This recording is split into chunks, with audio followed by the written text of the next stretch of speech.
여기에 하나님께서 우리 구주 예수 그리스도 안에서 하나님의 택한 백성들에게 누리도록 허락하신 그 풍성한 은혜 가운데 칭의의 은혜를 저희가 오늘 배우려고 합니다. 성령님께서 저희의 지성과 저희의 마음과 저희의 온 인격을 열어주셔서 저희가 전인격으로 그 은혜를 받는 시간이 되게 해 주시옵소서. 예수님의 이름으로 기도하옵나이다. 아멘. 오늘 20강입니다. 칭의라고 하는 너무나 익숙한 주제입니다. 칭의 교리는 기독교 역사에서 가장 논란을 많이 일으킨 주제입니다.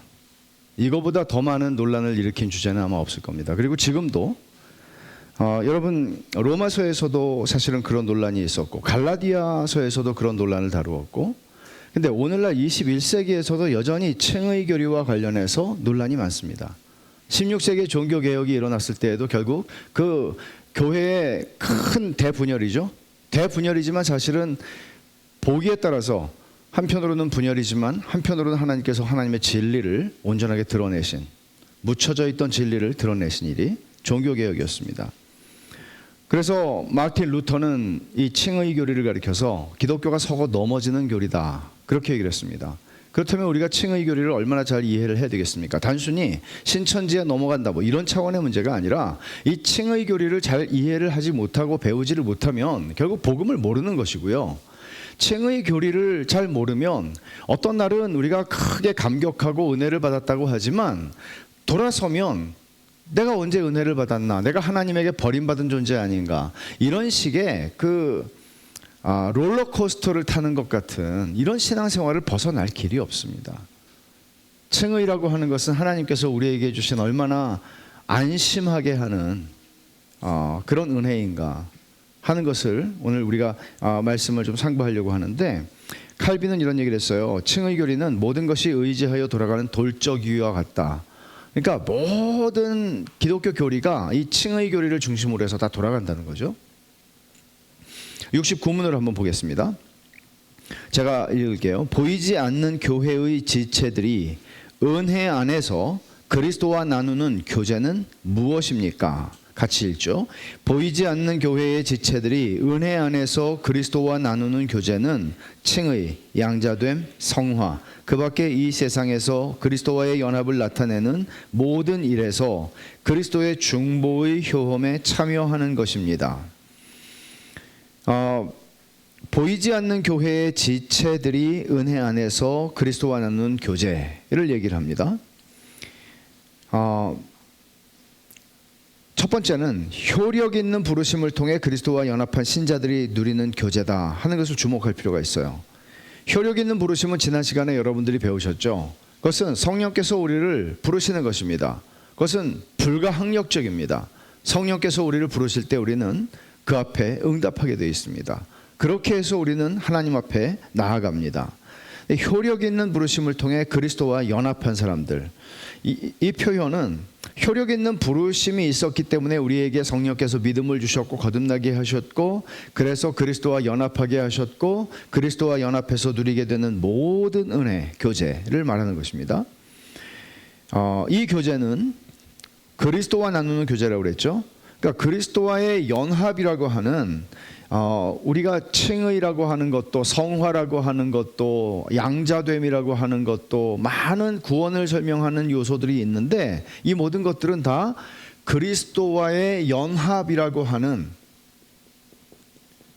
이 영광스러운 상태, 하나님께서 구원받은 하나님의 자녀들에게 주시는 영광스러운 상태, 그리스도와 결혼한, 그리스도와 하나가 된, 그리스도의 모든 것이 나의 모든 것이 되는, 그 안에서 우리는 의롭다함을 받고 거룩함을 받고, 거룩함이라고 하는 것도, 자, 우리 고린도전서 1장을 한번 찾아봅시다. 잠깐.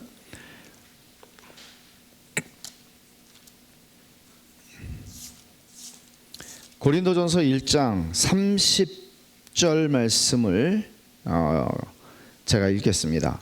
너희는 하나님으로부터 나서 그리스도 예수 안에 있고 예수는 하나님으로부터 나와서 우리에게 지혜와 의로움과 거룩함과 구원함이 되셨다. 이것은 여기서 의로움이 되었다, 칭의에 대한 얘기를, 거룩함이 되었다, 거룩함에 대한 얘기를 하는데, 거룩함이라고 하는 것, 성화라고 하는 것은 우리가 점진적인 것이라고 알고 있잖아요. 우리의 인생의 칭의 이후에 평생 우리가 거룩해져 하나님 닮아가는 거잖아요. 근데 확정적 성화라고 하는 게 있어요. 그건 뭔가 하면 점진적인 게 아니고 이미 하나님께서 우리에게 거룩함을 주시는 거예요. 그래서 그런 의로움도 그렇게 간주하시는 거잖아요. 의의 전가죠. 여기서 그렇게 얘기를 하는 거예요. 근데 이게 어떻게 가능한 거예요? 우리가 하나님으로부터 나와서 그리스도 예수 안에 있기 때문에 가능한 거예요. 그러니까 그리스도 예수와 연합한 자가 아니면 칭의도 없고 성화도 없고 양자됨도 없고 아무것도 없는 겁니다. 그리스도와의 연합이라고 하는 것보다 더 중요한 것은 없습니다. 그리스도와 연합되었다는 것은 그리스도와 공동 운명체가 되었다는 말이거든요. 그래서 이 교제는 보이지 않는 교회 안에서 지체들이 누리는 은혜다. 여기 보이지 않는 교회의 이 문장을 보세요. 69문. 보이지 않는 교회의 지체들이 그랬잖아요. 그래서 오늘 강의의 제목은 칭의예요. 칭의인데 여러분 19강이 뭔지 아세요? 제목이? 그리고 18강이 뭐였는지 아세요? 교회 1, 교회 2였어요. 사실은 오늘도 교회 3이에요. 교회라는 것이 보이는 교회가 있고 보이지 않는 교회가 있다고 그랬잖아요. 근데 보이지 않는 교회 안에서 하나님의 택한 백성들 얘기하는 거죠. 그러니까 교회를 떠나서 이런 은혜를 받는 게 아니에요. 교회 안에서 받는 거예요. 그것을 강조하고 있습니다.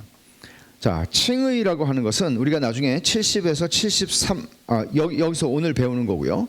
양자됨은 74문에 이어지는 거고 성화는 75에서 78문에서 다루게 될 텐데 오늘 칭의를 배웁니다. 그리고 양자됨, 이거 성화, 앞으로 계속해서 배우게 될 것들입니다. 그리고 또 하나 있죠. 그 밖에 이 세상에서 그리스도와의 연합을 나타내는 모든 일에서 그리스도의 중보의 효험에 참여한다.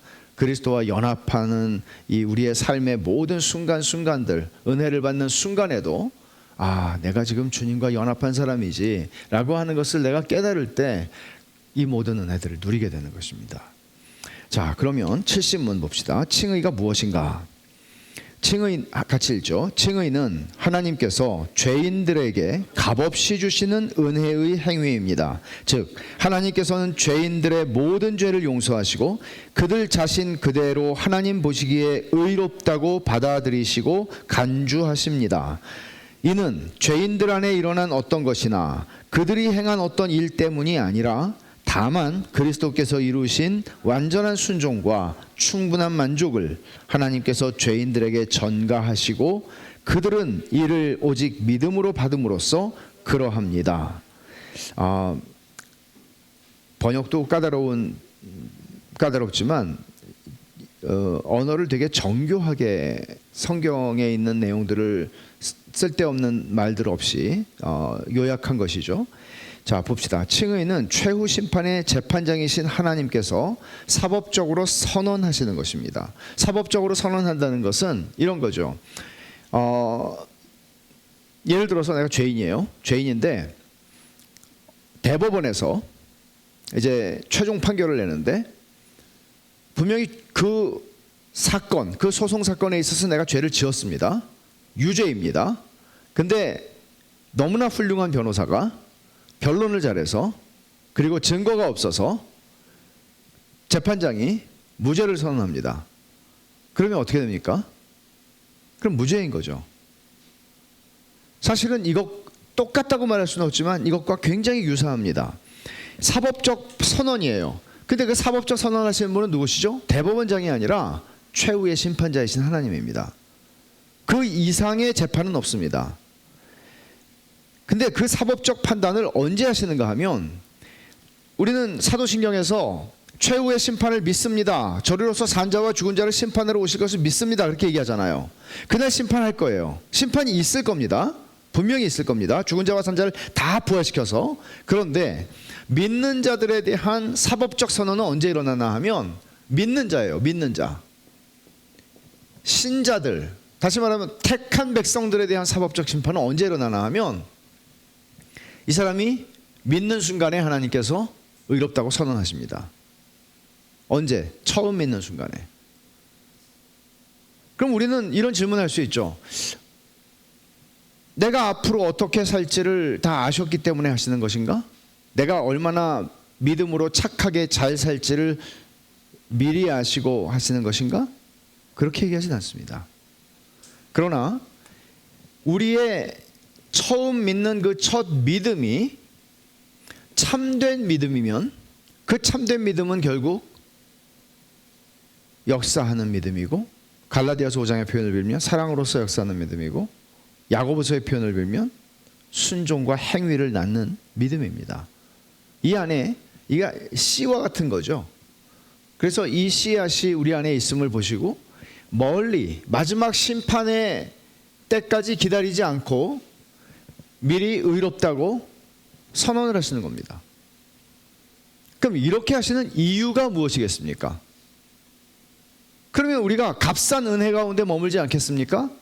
많은 사람들이 얘기하듯이 나는 티켓을 얻었어, 나는 하늘나라 가는 티켓을 얻었어, 그러니까 이제는 마음 놓고 이 세상을 즐겨도 돼 라고 하는 사람들을 양산해내지 않겠습니까? 물론 이런 긴장이 있어요. 그러나 이 은혜는 참으로 우리를 변화시킵니다. 만일 구원파에서 얘기하는 것처럼 나는 천국 가는 티켓을 받았으니까 이제는 이 세상을 마음대로 살아도 된다고 생각하고 그렇게 주장하고 그렇게 생각하고 그렇게 살아가는 사람들은 결국 그들이 믿는다고 하는 믿음이 가짜인 것을 증명하는 것입니다. 그들은 은혜를 받은 적이 없습니다. 이것이 성경의 논리입니다. 그러면 하나님께서 이 믿음을 이렇게 미리 오직 믿음으로 말미암아 의롭다함을 미리 주시는 이유는 우리가 일평생을 살면서 모든 종교가, 고등 종교가 말하는 것처럼, 예를 들어 이슬람, 알라 앞에 가면 우리의 선행과 악행을 저울질해서 선행이 0.1%라도 더 많으면 천국으로, 악행이 0.1%라도 많으면 지옥으로 보내는 것입니다. 그러면 일평생 어떻게 살아야 합니까? 불안불안하게 사는 거죠. 일평생을 사는 게, 그리고 내 계산과 하나님의 계산이 혹시 착오가 있으면 어떡합니까? 하나님은 우리가 일평생 사는 동안에 하나님의 은혜, 에베소서 1장에서 그렇게 많이 얘기하는, 하나님의 은혜의 영광을 찬미하도록, 찬송하며 살도록, 기쁨으로 살도록, 감사함으로 살도록 하나님은 우리에게 그 은혜를, 칭의의 은혜를 우리가 처음 믿는 순간에 주시는 것입니다. 그래서 값없이, 죄인들에게 값없이 주시는 은혜의 행위입니다. 왜냐하면 우리가 다 살고 나서 하나님이 그래, 너 잘 살았다, 너는 천국으로 가라, 그거 하시는 우리의 행위를 보고 하시는 것이 아니라 전적인 은혜라는 것입니다. 이게 핵심이에요. 값없이 주시는 은혜의 행위라는 것. 그 은혜가 진짜 은혜라면 우리 말에도 배은망덕하다 하는 말이 있듯이 은혜를 배신하는 거죠. 그것은 은혜를 받은 적이 없다는 얘기입니다.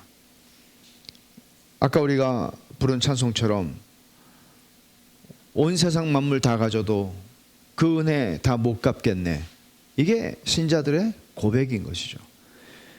70문, 그 다음에 7번을 보시면, 6번의 B를 보시면,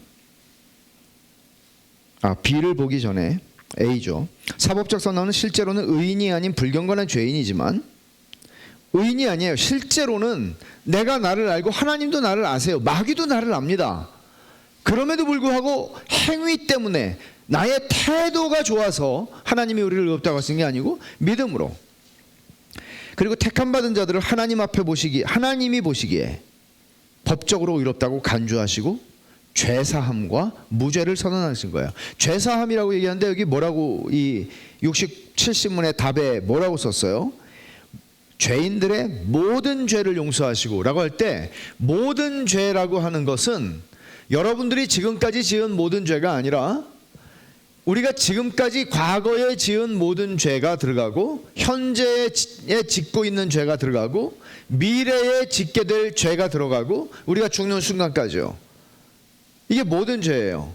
그러면 하나님께서 죄사함을 해주셨다는 것은 우리가 예수를 믿는 그 순간까지의 죄를 사해 주신 것이 아니라 우리가 태어나서 죽을 때까지 일평생에 짓는 모든 죄에 대한 죄사함이 칭의라고 하는 은혜 안에서 일어났다는 거예요.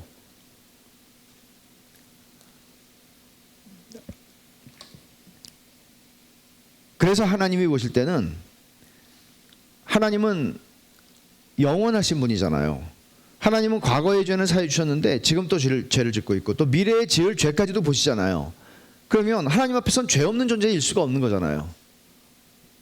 하나님께서는 근데 우리들을 과거와 현재와 미래의 모든 죄를 그리스도의 피로 씻으셔서 우리가 믿을 때에, 그래서 그 모든 죄가 존재하지 않는 의인인 것처럼 우리를 보시고 간주하신다 하는 것입니다. 비를 보죠. 그 누구도 하나님의 심판을 거스를 수 없습니다. 그래서 로마서 8장 33절에 보면 누가 우리를 송사하리요 얘기하잖아요. 누가 우리를 고소하리요. 마귀가 하죠. 마귀가 야 내가 네 죄를 알아. 너와 나만 아는 죄가 있잖아 라고 얘기하죠. 그러나 누가 우리를 송사하리요. 의롭다고 하신 분은 하나님이신데, 그 하나님은 최종 심판자이신데 라고 말하는 것입니다. 그래서 바울은 담대하게 선언할 수 있는 거죠. 로마서 8장 말미에 칭의는 C를 보세요. 칭의는 죄의 결과인 영원한 사망에서 신자를 해방시켜 줍니다. 영원한 사망의 두려움으로부터 우리를 해방시켜 줘서 더 이상 우리가 죄의 형벌로서의 죽음을 두려워하지 않게 만듭니다. 그래서 지난번에 제가 길따르미 시리즈 마지막 설교로 죽음이라고 하는 것을 다루었을 때 죽음을 바꾸는 거죠. 죽음에 대한 우리의 관점을 바꿔주는 것이죠. 자, 그럼 칭의의 근거는 무엇입니까? 칭의의 근거는 믿음이 아닙니다. 칭의의 근거는 그리스도께서 이루신 완전한 순종과 충분한 만족입니다. 오늘 답에 쓴 그대로죠. 죄인에게는 죄사함과 함께 적극적인 의가 필요합니다. 말하자면 하나님께서 우리들을 칭의는 곧 죄사함이다. 맞습니까? 틀립니까? 칭의는 곧 죄사함이다. 맞습니까? 틀립니까? 아까 제가 그런 말을 했죠. 죄사함이라고 하는 것은 칭의에 속하는 은혜다. 이 말은 칭의가 더 큰 개념이라는 얘기입니다. 그러면 어떤 의미에서 죄사함보다 큰가 하면 하나님이 우리의 죄를 없도록, 완전히 없도록 만들어 주셨다면 우리는 이제 아담과 같은 존재가 되는 거죠. 그러나 하나님께서는 율법을 행함으로, 하나님의 뜻을 행함으로 하나님이 기준하시는 의로움에 이르러야 하잖아요. 이제 우리는 하나님이 우리의 죄를 씻어주셨으니 영의 상태가 되는 거죠. 그러면 이제부터 우리는 의로움을 쌓아 올려야 합니다. 어떻게 하죠? 우리가 율법의 모든 것들을 지킬 수 있는 능력이 있나요? 우리가 마음과 뜻과 목숨을 다하여 하나님을 사랑할 수 있나요? 우리가 이웃을 자기를 사랑하는 것처럼 사랑할 수 있나요? 율법에 하나라도 어기면 율법 전부를 범한 것과 같다고 야고보는 얘기했는데, 그러면 우리는 어떻게 이 율법을 범하지 않을 길이 있겠습니까? 우리에겐 적극적 의가 필요합니다. 그 적극적 의를 우리에게 주시는 것이 칭의입니다. 한편으로는 죄사함이고 또 한편으로는 적극적 의를 주시는 것입니다. 그 적극적 의라고 하는 것은 우리가 전 인생에서, 이 문장이 참 좋아요. 적극적 의는 우리가 전 인생에서 마음과 목숨과 힘과 뜻을 다하여 단 한 번의 실패도 없이 전심으로 하나님과 이웃을 사랑한 것처럼 간주되는 의를 말한다.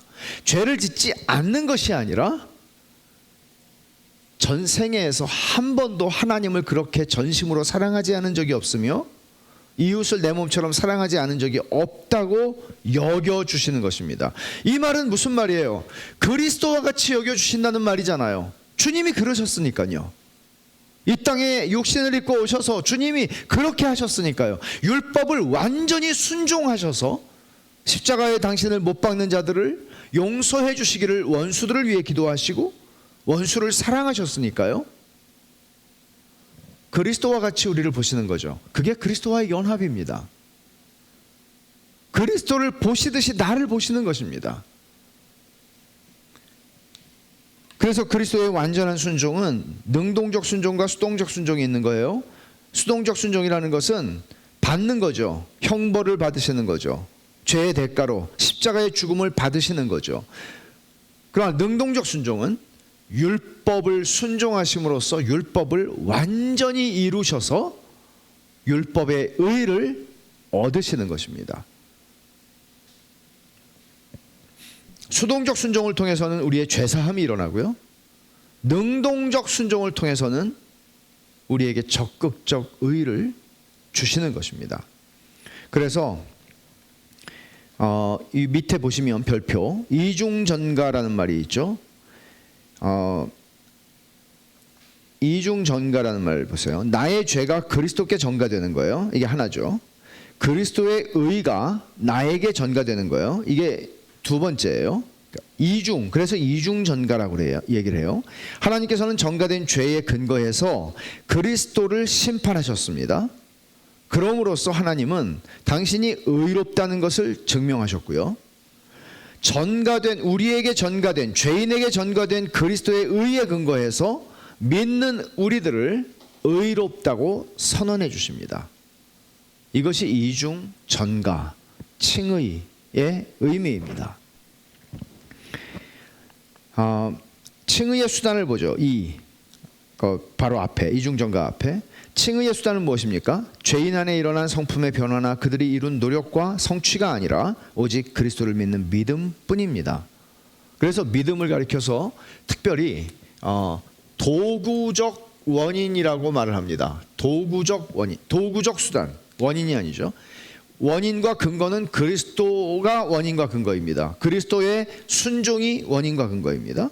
그러나 우리의 믿음은 도구적, 그리스도께서 죽으심으로 우리를 순종하시고 의를 이루시고 또 죽으심으로써 우리의 죄를 갚으시고 그 모든 것들이 믿음을 통해서 우리에게 주어지는 것이죠. 미사오니라고 말할 때 미사오니가 우리는 강조가 되잖아요. 이 믿음과, 그러니까 칭의의 수단이죠. 그리고 그리스도는 칭의의 근거가 되십니다. 여러분들이 예수님께서 우리의 구원을 위해서 행하신 일들에 대한 성경의 설명들을 바르게 잘 그리고 깊게 아는 것이 없다면 아무리 미사오니를 강조해도 그것은 마치 넘어질 수밖에 없는, 그러니까 내가 밟고 올라가면 무너져 내릴 다리를 보면서 미사오니라고 하고 건너가는 거예요. 그럼 내 믿음이 아무리 커도 그 다리는 무너질 수밖에 없는 거죠. 그러나 아무리 겨자씨만한 믿음이 있어도 이 다리가, 이 그리스도가 다리라면 이 그리스도께서 나를 위해서 행하신 이 일에 대한 겨자씨만한 믿음이 있어도 불안하면서, 그 왜 존 버년의 철로 역정에 보면 little faith라고 하는 사람 나오죠. 소신이라고 번역됐죠. 작은 믿음을 가진 사람이에요. 이 사람은 불안하잖아요. 확신이 없어요. 불안해요. 근데 갑니다. 그런 얘기를 하는 것이죠. 그것이 우리의 어떤 행위나, 우리는 자꾸 우리의 어떤 행위나 내 성품의 변화나 믿음으로 말미암아 나온 것이라고 할지라도 우리 자신들을 의지하고 싶어하는 경향이 계속해서 일어납니다. 내 안에 근거가 있어야 우리는 확실하다고 느끼거든요. 이건 믿음이 아닙니다. 믿음은 그리스도를 바라보는 것입니다. 그리스도께서 나를 위하여 행하신 일을 보는 것입니다. 하나님 아버지께서 독생자 안에서 나를 위하여 행하신 일을 보는 것입니다. 그것을 의지하는 것입니다. 71문을 보죠. 칭의가 어떻게 하나님께서 값없이 주시는 은혜의 행위입니까? 같이 봅니다. 비록 그리스도께서는 의롭다 함을 받을 사람들을 대신하여 자신의 순종과 죽으심으로 하나님의 공의에 대해 적절하고 실제적이며 충분한 만족을 들이셨지만 하나님께서는 사람들에게 요구될 보증으로부터 만족을 받으셔야 했습니다. 하나님께서 이 보증으로 자신의 아들이신 그리스도를 주시고 그리스도의 의를 그들에게 전가하셨습니다. 그리고 그들을 의롭다 하실 때에 믿음 외에는 아무것도 요구하지 않으시는데 이 믿음 또한 하나님의 선물이므로 그들이 의롭다 함을 받는 것은 하나님께서 그들에게 값없이 주시는 은혜입니다. 여기서 중요한 말은 보증이라고 하는 말이에요. 우리는 값없이, 아까 7신문에서 칭의는 무엇입니까? 값없이 주시는 은혜의 행위입니다. 그렇게 얘기했어요. 근데 오늘 그러니까 71문은 뭐라고 얘기하나 하면, 칭의가 어떻게 하나님께서 값없이 주시는 은혜의 행위가 되는가 묻습니다. 우리는 칭의가 값없이 주시는 은혜라고 보죠. 그러나 사실 우리 편에서는 값이 없지만 하나님 편에서는 값으로 헤아릴 수 없는 값비싼 칭의입니다. 이것을 이해하지 못한다면 결국은 구원파와 같은 경거망동하는, 하나님의 은혜를 배은망덕하게 여기는 그런 일들이 일어나고야 말 것입니다. 칭의라는 거저 주시는 은혜를 위해서 하나님이 치르신 대가가 무엇입니까? 마태복음 20장 28절 한번 봅시다.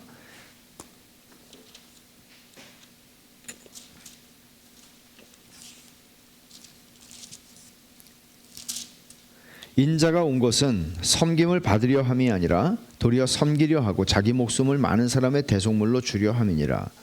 예수님은 당신이 우리의 대속물이 되셔서 우리를 대신하는, 우리의 생명을 대신하는 존재로 당신의 생명을 주시기 위해서 오셨다고 말씀합니다.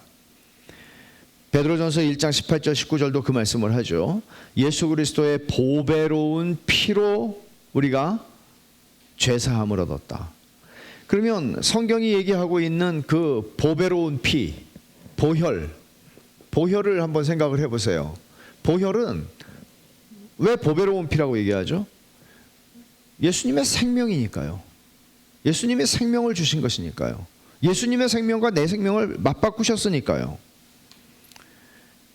그래서 칭의는 우리 편에서 보면은 거저받는 은혜지만 하나님 편에서 보면 당신의 독생자의, 하나님께서 당신의 독생자의 생명을 비참하게 저주하셨고 지옥의 형벌을 다 당하도록 진노하신 것입니다. 값비싼 칭의 7번의 B를 보세요. 하나님께서 친히 세우신 칭의의 보증이 되시는 그리스도. 이 보증이라고 하는 말이 여기 나오죠.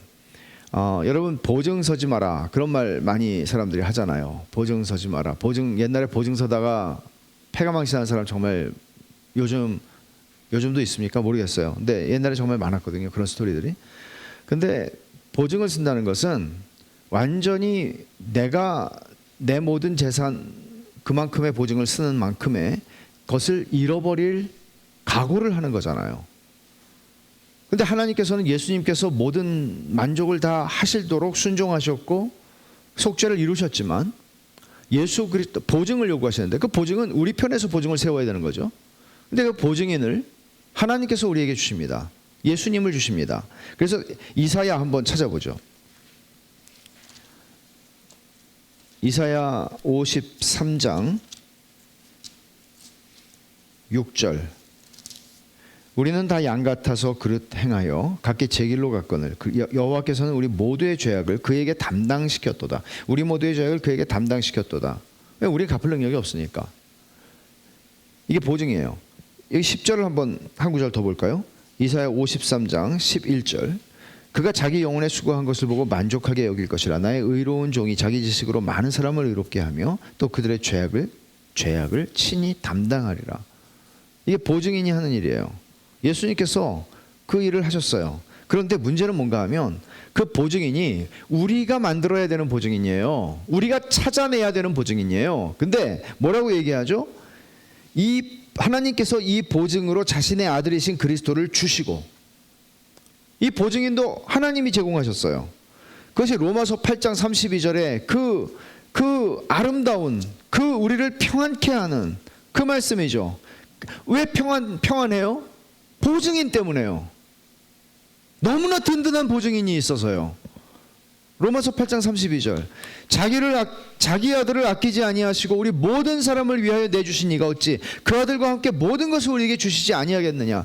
예수님을, 우리 생명을 구원하시려고 예수님의 생명을 내주셨어요. 근데 우리의 일생을 살아가는 동안 우리는 이런저런 잘못도 하고 또 이런 필요도 있고 많은 인생을 살면서 우리가 겪는 일들이 수없이 복잡하고 많아요. 그 모든 것들을 아들을 아끼지 않고 내어주신 분이 뭐를 너희를 위해서 아끼겠냐고. 그리스도는 우리에게 그런 보증이 되어주시는 것입니다. 값없는 은혜. 우리 편에서는 값없는 은혜예요. 왜냐하면 우리가 한 게 없으니까요. 우리는 어떤 것도 한 게 없어요. 최소한 믿지 않았냐고? 아니요. 그 믿음도 성경은 하나님이 주신 선물이라고 얘기하니까. 우리는 한 게 없어요. 최소한 난 믿었으니까 구원받았어.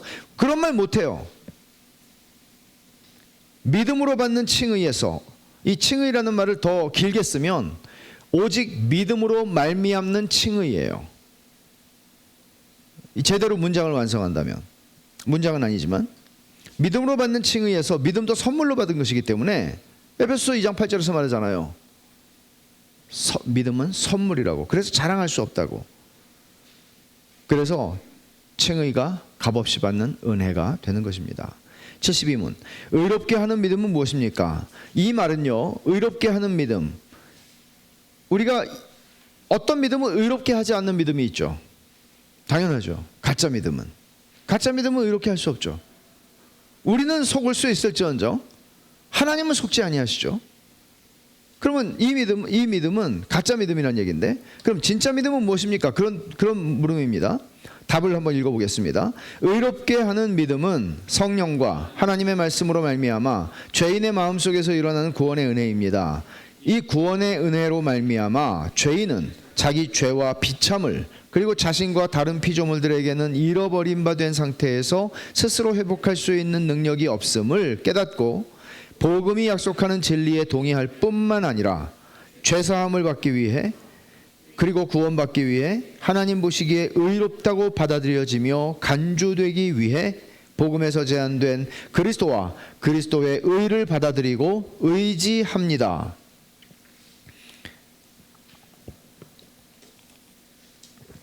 먼저 의롭게 하는 믿음이 어떻게 주어질 수 있는가? 두 번째는 의롭게 하는 믿음의 내용은 무엇인가? 어떻게 주어지는가? 성령과 말씀으로. 성령의 역사가 없이 하나님의 말씀을 깨달을 길이 없습니다. 그리고 하나님의 말씀이 없이 우리가 믿어야 할 내용을 알 수가 없습니다. 그러므로 성령과 말씀은 절대적으로 의롭게 하는 믿음의 필수적인 요소입니다. 에베소서 1장 17절을 한번 찾아보죠.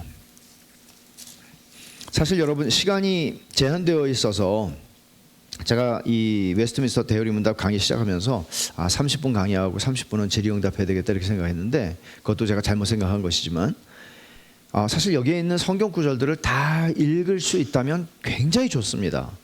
제가 여러분들에게 부탁드리는 거는 강의 안에 있는 성경 구절들을 다 읽지 못해요. 시간이 없어. 근데 집에 가서 한번 복습하시면서 하나하나 다 한번 줄치면서 읽으시고 한번 생각해 보십시오. 여러분의 믿음이 잘 자라날 겁니다. 이게 성령과 말씀으로 되는 일이에요. 그 믿음이 자라난다는 거예요. 자, 봅시다. 에베소서 1장 17절이에요. 우리 주 예수 그리스도의 하나님 영광의 아버지께서 지혜와 계시의 영을 너희에게 주사 하나님을 알게 하시고. 하나님 어떻게 알아요? 성경을 통해서 하는 거죠. 근데 바울은 뭐라고 그래요? 지혜와 계시의 영을, 성령을 주셔서. 성령이 아니면 하나님이 우리에게 은혜로 주신 것들을 알 수 없다고 고린도전서 2장에서 바울 사도 또 얘기하잖아요. 여러 군데서 얘기하죠. 예수님께서 보혜사 성령을 너희에게 주실 텐데 그는 진리의 영이라, 그가 오시면 내가 너희에게 말한 것들을 깨닫고 생각나게 할 것이다. 성령이 아니면 깨달을 수 없습니다. 문법학자가, 언어학자가 성경을 얼마든지 제대로 이해할 수 있습니다. 그러나 거기서 구원하는 믿음이 일어나지 않습니다. 성령이 아니면. 그 다음에 하나님의 말씀. 여러분 로마서 10장 17절 잘 아시죠? 믿음은 어디서 나와요? 들음에서 납니다. 들음은 뭘 들어야 돼요? 하나님의 말씀을 듣는 거죠. 하나님의 말씀을 듣는 데서 믿음이 나와요. 그러니까 여러분, 하나님의 말씀이 있는 곳에 여러분들이 계셔야 합니다. 정말 믿음이, 지금 나는 구원 얻는 믿음이 없어, 나는 아직 나 구원받기를 원하는데 아직 나는 회심한 사람이 아니야 라고 여기시는 분들일수록 말씀이 있는 자리에 나와야 합니다. 하나님은 그 말씀으로 우리를 거듭나게 했습니다. 야고보서 1장 18절에서 말씀한 대로, 베드로전서 1장 23절에서 말씀한 대로 그 말씀으로 우리를 거듭나게 하십니다. 뿐만 아니라 그 말씀으로 우리를 거룩하게 하십니다. 믿는 자들의 믿음이 어떻게 자라납니까? 들어야 합니다. 계속 말씀을 들어야 한다. 그래서 우리가 제가 가지고 있는 교회에 대한 저의 생각은 뭔가 하면, 교회의 모든 공적인 모임에는 언제나 말씀이 있다는 것입니다. 말씀이 없을 수 없습니다. 소중한 자리죠. 그래서 제가 강의를 준비하면서 이런 생각을 했어요. 교인이 되어서 우리가 멤버십 할 때도 그런 얘기를 하지만 교회의 모든 공적 모임에 참석하십시오. 그것이 교인의 의무입니다. 근데 뭐 여러 가지 사정들도 있을 수 있죠. 근데 정말 그 일을 제대로 잘 하는 가운데 따라오신다면 믿음이 잘할 것입니다. 이것이 그저 기계적으로 된다는 얘기는 아니에요. 그런 말은 아니지만 그렇게 쭉 따라오게 된다면 여러분의 믿음이 잘할 것입니다. 물론 우리의 인생에서 일어나는 많은 일들을 우리는 다시 믿음의 싸움을 해야 되고, 믿음을 다시 거기다가 사용해 봐야 되고, 그러면서 하나님이 우리를 길러가시죠. 이게 앉아서 듣는 걸로만 된다는 얘기 아니에요, 절대로. 그러나 듣는다는 것은 대단히 중요한 것입니다. 설령 시간이 안 돼서 참석을 못했다고 할지라도 우리 유튜브에다 올라가잖아요. 다 들으시는 거예요. 옛날 것까지, 옛날에 내가 못 들은 것까지 들으시는 거예요. 굉장히 중요합니다. 근데 이제 믿음을 오해하는 경우가 있죠. 긍정의 힘 같은 거예요. 자꾸 말하면 말한 것이 이루어진다. 뭐 믿고 말하면 이루어진다. 뭐 순복음교회에서도 그런 식으로 가르치는 거 제가 봤고, 뭐 이 사람이야 말할 것도 없죠. 이 누구죠? 조엘 오스틴 같은 사람들 가짜죠, 완전히. 그러니까 이런 말들을 하는 사람들이 있습니다. 이거는 기독교가 아닙니다. 이거는 정말 사이비 종교에서는 할 수 있는 얘기죠. 10번, 의롭게 하는 믿음의 내용은 무엇인가? 그럼 죄인의 마음속에 일어나는 구원의 은혜인데 뭘 느끼는 거예요? 여러분, 이거 참 되게 중요한 내용이에요. 왜 그런가 하면, 제가 여러분에게 불쑥 이렇게 묻는다고 한번 생각해 보세요. 형제님은 주님을 어떻게 인격적으로 만나셨나요? 형제님의 회심에 대해서 좀 들려주시겠어요? 그러면은 우리는 어떻게 대답해야 할까요? 여러분들은 어떻게 대답할 준비가 되어 있습니까? 이 내용이 들어가야 합니다. 근데 이런 내용들을 제대로 배운 적이 없다면 우리의 그 회심은 참된 것일 수는 있겠으나 참된 회심을 설명할 수가 없습니다. 그래서 정말 중요한 죄의 문제, 구주 예수 그리스도께서 행하신 일, 그리고 그 안에서 받은 값없이 의롭다함을 받은 일, 이런 것들이 존재하지 않습니다. 그냥 두루뭉실한 것이죠. 먼저 자기 죄와 비참입니다. 내가 하나님 앞에서 죄인 되었다는 사실을 처음으로 주님을 만날 때 깨닫습니다. 죄와 비참에 대해서 깨달은 적이 없고, 단지 내가 감정적으로 위로가 필요했는데 하나님의 위로 같은 것을, 비슷한 걸 느꼈기 때문에 그게 회심이라고 생각한다면 그건 회심이 아닙니다. 내가 죄인됨을, 그리고 죄인됨의 비참함을 깨닫지 못하는데 어떻게 예수 그리스도의 피 흘리심이 나와 무슨 상관이 있습니까? 그것이 내게 무슨 위로가 됩니까? 정서적인 위로가 필요한 것이죠. 자기 죄와 비참, 영원히 죽을 수밖에 없는, 하나님의 심판을 면할 수 없는, 지옥의 형벌을 면할 수 없는 존재라는 사실을 깨닫습니다. 그리고 또 하나, 잃어버린 바 된 상태에서 스스로 회복할 수 있는 능력이 없어 무능과 불능을 깨닫습니다. 내가 아무것도 할 수 없어. 그러니까 사도행전 2장에서 베드로가 오순절 성령 강림 후에 설교를 했을 때 사람들의 반응이 무엇이었죠? 어찌할꼬? 사도행전 16장에서 빌립보 감옥에서 바울 사도가 갇혀 있다가 옥문이 열리고 그러자 간수가 도망간 줄 알고 자결하려고 그러잖아요. 그때 그 간수를 말리죠. 자결하지 말라고. 그때 간수가 하는 것도 어찌할꼬, 어찌하면 내가 구원을 받을 수 있습니까? 어찌할 거예요? 내가 할 수 있으면 이렇게 말하지 않죠. 내가 딱 플랜을 세워서 이렇게 하면 되겠구나. 어찌할꼬, 난 할 수 없구나. 누가 나를 이 사망의 몸에서 건져내랴, 이거죠. 복음이 약속하는 진리에 동의하는 것도 중요합니다. 그때 복음이 제시됩니다. 우리가 들었던 복음이 살아납니다. 그때 주일학교 때 들었던 복음이 살아날 수도 있습니다. 어떤 사람은요, 16세기 사람인데요, 16세기에 17세기 건너 산 사람이에요. 오래 살았어요. 이 사람이 열 몇 살 때 토마스 구딘이라고 하는 목사님의 설교를 들었어요. 그리고는 교회를 떠나 살았어요. 이 사람이 거의 90이 넘게 살았는데 드문 일이죠. 그 시대에. 죽기 전에 17살 때 그때 들었던 설교가 생각이 났어요. 그리고 회심을 해요. 이런 일이 있을 수 있어요. 복음이 약속하는 진리에 아멘으로 동의하는 것입니다. 그러나 지적인 동의를 말하는 게 아니죠. 왜 지적인 동의와 이 차이가 뭔가 하면요, 내가 죄와 비참을 느끼지 못한다면 지적인 동의할 수 있어요. 지적인 동의로 끝나요. 그러나 내가 죄와 비참 가운데에서 내가 어떻게 해야 되죠? 어떻게 할 수 있죠? 라고 하는 죄와 비참을 깨닫는 사람에게 이것은 지적 동의로 끝나지 않아요. 복음은 전인격적인 은혜가 되는 것이죠. 그 다음에 복음에서 제한된 오직 그리스도와 그리스도의 의를 받고 의지하는 것, 그리스도밖에 의지할 게 없구나, 주님밖에 없구나 하는 것을 알고 주님만을 의지하는 것입니다. 그래서 갈라디아서 2장 16절을 보시면 한 구절 찾아보죠. 갈라디아서 2장 16절. 그의 아들을, 아니죠, 사람이 의롭게 되는 것은 율법의 행위로 말미암음이 아니요 오직 예수 그리스도를 믿음으로 말미암는 줄 알므로 우리도 그리스도 예수를 믿나니 이는 우리가 율법의 행위로서가 아니고 그리스도를 믿음으로써 의롭다 함을 얻으려 함이라. 율법의 행위로서는 의롭다 함을 얻을 육체가 없느니라. 그리스도를 붙잡는 것이죠. 그리스도를 믿음으로써라고 하는 거예요. 73문입니다. 믿음이 죄인을 하나님 보시기에 어떻게 의롭게 합니까? 믿음으로, 오직 믿음으로만 하나님이 죄인을 의롭다고 하신다고 했어요. 행위가 아니라, 태도가 아니라. 어떻게, 이 메커니즘은 어떻게 되는 거예요? 답을 같이 읽어보죠.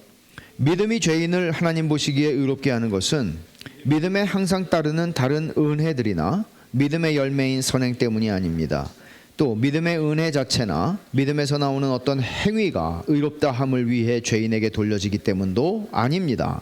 믿음이 죄인으로 하여금 그리스도와 그리스도의 의를 받아들이고 적용하게 하는 유일한 도구이기 때문입니다. 믿음이 만들어내는 열매들이 있죠.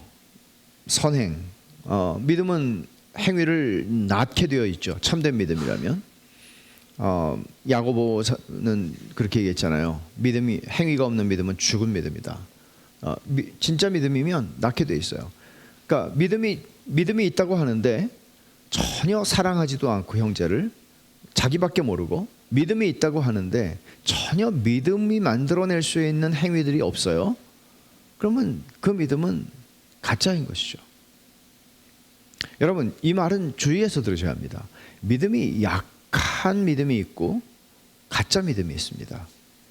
약한 믿음은 믿음이 만들어낼 수 있는 그 증거들이 희미하게나마 드러납니다. 그러나 믿음이 없는 것은 위선이 되는 것입니다. 완벽한 위선이 되는 것입니다.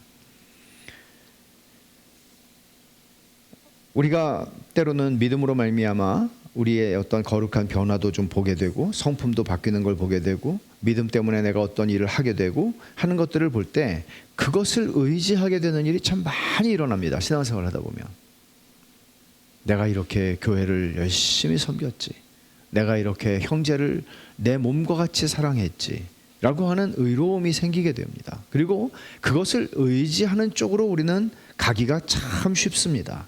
그러나 그것이 우리를 의롭게 하지 않습니다. 왜냐하면 하나님이 요구하시는 것은 내가 온전한 것처럼 너희도 온전하라, 내가 거룩한 것처럼 너희도 거룩하라. 하나님이 기준이거든요. 그래서 우리가 할 수 없어요.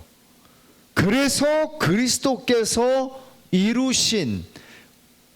이루셔서 우리의 적극적 의를, 필요로 하는 적극적 의를 그리스도께서 이루신 의로움으로 우리에게 전가하여 주시는 일이 있어야만 하는 것입니다. 11번을 보시면 그리스도를 구원자로 받아들이는 의롭게 하는 믿음은 행위로 간주되지 않습니다. 그러니까 믿음이라는 것이 행위가 아니라는 것이죠. 나는 믿었다, 동사잖아요. 동사는 행동하는 것이잖아요. 근데 이 믿음은 행위로 간주되지를 않습니다. 하나님의 선물일 뿐만 아니라 자랑할 수 없습니다. 만약에 제가 아까 그 믿음을 도구적 수단이라고 그랬죠. 도구적 수단이라는 것은 원인적 수단이 아니에요. 내가 행위를 했어요. 이 행위가 근거가 돼서 하나님이 나를 의롭다는 게 아니에요. 그리스도께서 나를 위해서 죽으셨고 그리스도께서 나를 위하여 의로움을 얻으시기 위하여 율법에 순종하셨어요. 그게 근거예요. 원인이에요. 우리는 그리스도께서 이루신 것을 믿음으로써 그것이 하나님이 우리에게 그 그리스도의 의를 전가해 주시고 나의 죄를 그리스도께 전가하시는 것입니다. 그래서 믿음은 자랑할 수 없습니다. 그러니까 만약에 우리가 믿음이라는 것을 자랑하는, 왜 이런 말이 있겠어요? 믿음을 자랑하는 일이 일어나거든요. 나는 잘 믿는데 왜 저 사람은 잘 못 믿을까? 나는 이렇게 열심히 교회를 나오는데 저 사람은 도대체 저게 교회 생활을 하는 거야? 무슨 믿음이야 저거는? 이게 뭐예요? 어느새 믿음이 내 거가 되는 거예요. 내 자랑거리가 되는 거예요. 나는 이런데. 선물이라면 그렇게 말할 수는 없잖아요. 선물이라면 참 감사하다. 나는 저렇게 신앙생활하는 정도가 아니라 나는 아예 하나님을 대적하고 하나님에게 무관심하게 살아갈 수밖에 없는 인간이었는데 하나님이 나를 이 자리까지 데려다 놓으셨구나. 너무나 과분하다. 이게 우리가 반응해야 되는 마땅한 반응인 것입니다. 믿음은 선행을 낳습니다. 행위가 따르지 않는 믿음은 거짓 믿음입니다. 그러나 믿음이 낳는 어떤 순종의 행위로도 우리가 의롭다함을 받는 것 아닙니다. 13번, 믿음은 죄인이 그리스도와 그의 의를 받아들이고 적용하게 하는 유일한 도구입니다. 아까 우리가 갈라디아서 2장 16절을 읽은 대로 율법의 행위로서가 아니고 그리스도를 믿음으로써 의롭다함을 얻으려 함이니라 하는 것입니다. 그래서 행위의 이 문제가, 칭의가 결국은 우리 신앙생활 하는데 가장 큰 싸움이에요. 칭의의 복음을 믿을 것인가? 이 칭의의 복음을 믿지 못하는 증상들은 뭔가 하면요, 불안해요. 내가 구원받았나? 내가 또 큰 어떤 잘못을 했어요? 두려워지죠. 하나님이 나를 어떻게 하시지 않을까? 이런, 절대로 이 칭의의 은혜를 여러분들이 누리게 된다면 그것은 여러분들을 확신의 자리로 인도할 것입니다. 그 확신의 자리에 인도함을 받기 전에라도 여러분들은 안심하는 마음들이 생길 것입니다. 그리고 기쁠 것입니다. 그리고 감사할 것입니다. 그러나 칭의의 은혜 가운데 머물지 못하면 우리는 계속 불안합니다. 내가 잘했을 때는 기분이 확 올라갑니다. 그리고 내가 못했을 때는 꼭 저주받을 것 같습니다. 놀라울 정도로 우리는 롤러코스터를 타는 것이죠. 그래서 신앙이 스테이블하게 갈 수가 없습니다. 안정적이지가 않습니다. 어떤 때는 불같은 열심을 내다가 어떤 때는 하나님을 믿는 사람처럼 행동하지 않습니다. 칭의의 은혜 안에 있는 사람들은 안정될 수밖에 없습니다. 편안합니다. 그렇다고 해서 그들의 삶 속에서 언제나 잘한다는 말이 아닙니다. 넘어짐과 일어섬이 반복되죠. 그럼에도 불구하고 이 칭의의 은혜 아래서 감사합니다. 칭의의 은혜를 바울이 쭉 설명하고 나서 무슨 얘기를 했나 하면 로마서 5장에서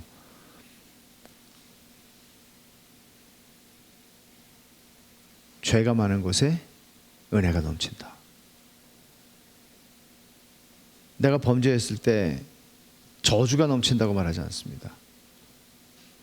내가 넘어졌어요. 그때 우리는 정말 내가 죄로 말미암아 이렇게 비참한 존재밖에 되지 않는구나 하는 것을 깨닫는 순간 복음을 붙잡습니다. 그리고 하나님의 은혜가 내가 어저께 너무너무 잘 하나님의 말씀에 순종하여 살던 때 내가 누리던 은혜보다 더 큰 은혜를 경험합니다. 그리고 회복합니다. 이런 일들이 일어나는 것입니다. 칭의는 그렇게 중요합니다. 교훈입니다. 교훈과 적용. 값싼 은혜를 경계하십시오. 디트리히 보네퍼가 2차 세계대전이 일어나고 있던, 그러니까 독일 사람인데 독일의 히틀러가 전쟁을 일으키잖아요. 근데 이 전쟁통에 교회들이 히틀러 편을 다 들었어요. 지금 보면 우리나라 같은 데도 정치에 의해서 막 그 교회가 그리스도의 몸이 둘로 나뉘잖아요. 말도 안 되는 일이죠. 독일 교회가 그랬어요. 독일 교회 대다수는 히틀러 편을 들었어요. 그리고 히틀러 편을 들지 않는 고백교회라고 하는 사람들은 되게 어려움을 많이 겪었습니다. 보네퍼 자신이 물론 사형 선고를 받고 처형되었지만, 근데 보네퍼 이 탁월한 천재 신학자는 이런 말을 합니다. 그 시대의 교회를 가리켜 값싼 은혜라고. 값싼 은혜는 인용입니다. 회개 없이도 죄를 용서하는 설교요, 공동체 훈련도 없이 베푸는 세례요, 죄의 고백도 없이 참여하는 성만찬이요, 인격적인 참회 없는 면죄의 확인입니다. 순종 없는 은혜, 십자가 없는 은혜, 살아계시고 인간이 되신 예수 그리스도가 없는 은혜, 이것이 값싼 은혜입니다. 저는 이 말이 오늘 한국교회를 보네퍼가 본다면 독일 교회와 별로 다르지 않게 볼 것이라고 생각합니다. 회개를 말하지 않습니다. 죄를 강조하지 않습니다.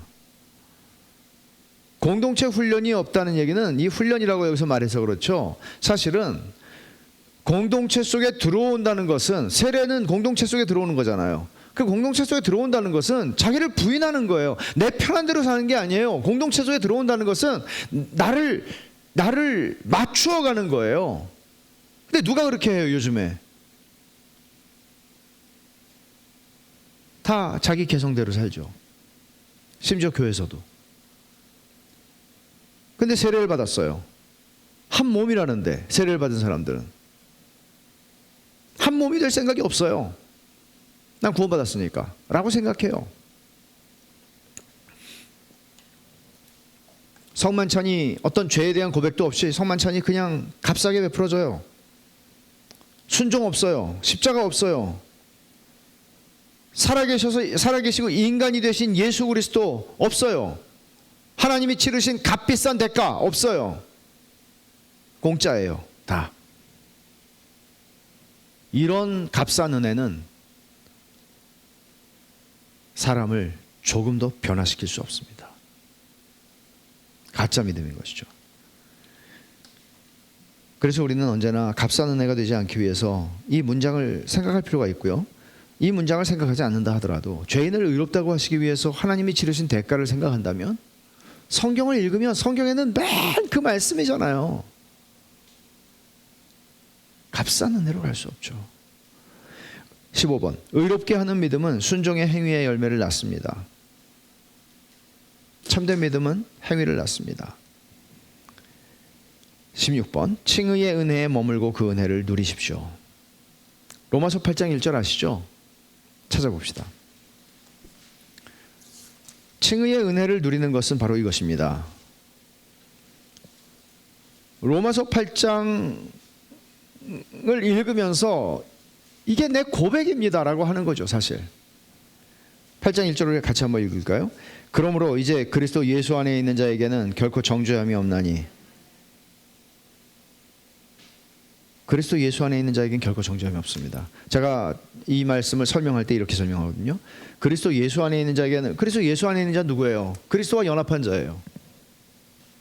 그리스도와 연합한 거는 떨어졌다 붙었다 떨어졌다 붙었다 하는 게 아니에요. 그리스도 안에 있다는 것은 그리스도 안에 있다 밖에 있다 안에 있다 밖에 있다 하는 게 아니에요. 그리스도 안에 있는 것은 하나님의 택하신 백성들, 보이지 않는 교회에 하나님의 택하신 백성들은 그리스도와 연합한 사람들이고 그리스도 안에 있는 사람들이고 지금과 영원히 그리스도 안에 있는 사람들입니다. 그러니까 그들에게는 정죄함이 없다고요. 내가 죄를 짓지 않을 때는 정죄함이 없느니라 그렇게 말하지 않아요. 그리스도 안에 있지만 죄를 지을 때가 많아요. 그러나 말하죠. 정죄하지 않는다. 왜? 그리스도께서 내 모든 죄, 과거와 현재와 미래의 모든 죄에 대한 정죄를 십자가에서 다 받으시고 율법의 형벌과 저주를 다 받으시고 하나님의 진노를 다 받으셨기 때문입니다. 그래서 우리에게는 받을 진노가 없습니다. 칭의의 은혜, 칭의의 복음은 결국 이렇게 말하는 거죠. 하나님이 너에게 그리스도 안에 있는 자에게 주실 것이 무엇이냐? 사랑과 은혜밖에 없다. 네가 어떤 자리에 어떻게 행할지라도 내가 너에게 베풀 건 사랑과 은혜밖에 없다. 이것을 이제 우리는 양자됨이라고 하는 것을 통해서, 그리고 성화라고 하는 것을 통해서 계속해서 더 큰 확신으로, 은혜로 우리는 배우게 될 것입니다.